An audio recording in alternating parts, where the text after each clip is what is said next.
This is week 15 in the NFL, and in this Need to Know, we're talking about receivers.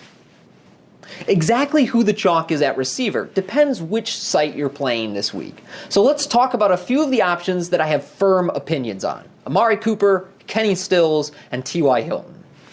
The reason I want to talk about these three guys especially is recency bias. All three of them are coming off their best game of the season, and that inevitably means a spike in price and ownership. The receiver position is highly volatile, so whenever I see that happen, I prefer to be underweight the following week.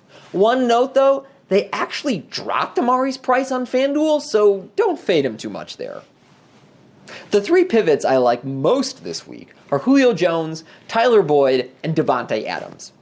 What these three have in common is that they are target monsters in their respective offenses. Yeah, Jones and Adams have tough matchups, and their price is up a little, but Adams has double-digit targets in 7 games and 12 total touchdowns, while Jones has over 100 yards in 8 of his last 10. Plenty of those games were against a tough matchup, so my feeling on those two is just play them whenever you can get low ownership.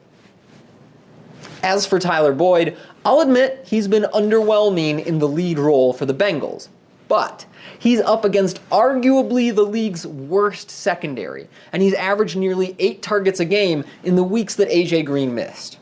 I'll take the opportunity and matchup over the narrative that Boyd isn't a true number one.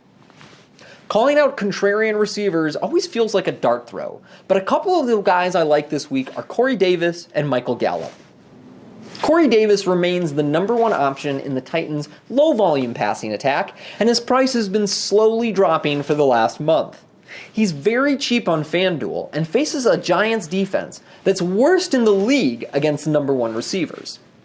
And Michael Gallup is my solution to Amari Chalk Week. Gallup actually has 26 targets in his last 4 games, and he's averaging 15 yards a reception for the season. He only has 1 touchdown so far, but it feels like if he can just get behind the Colts defense a little, I think he pays off his salary on 1 catch. That's it for this Need to Know segment. If you want to see who we recommend at every position this week, you know where to find it.